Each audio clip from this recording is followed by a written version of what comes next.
Tresno sejati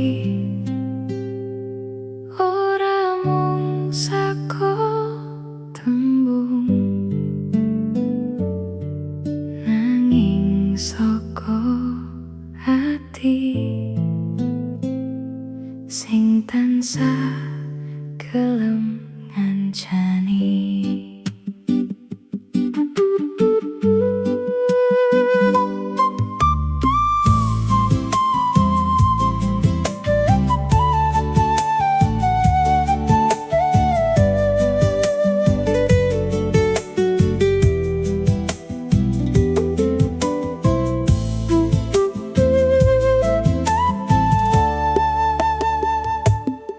Naliko esuk wiwit sumunar,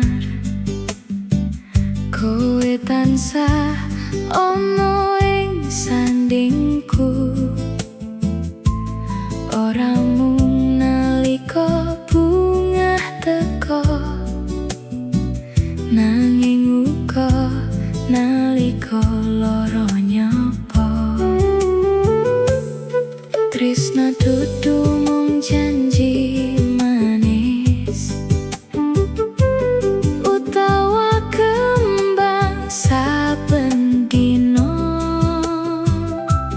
nanging ati sing gelem jaga sanajan wektu terus owah.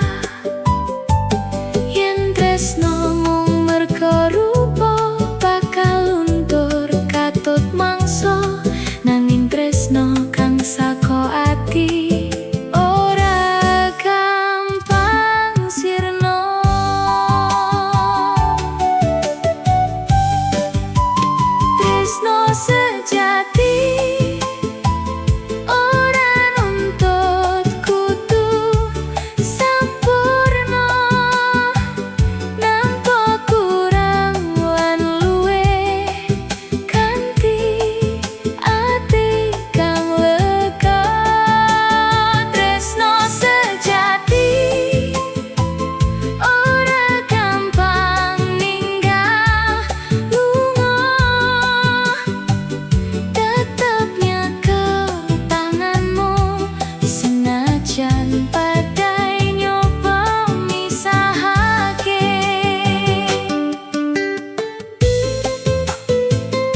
ku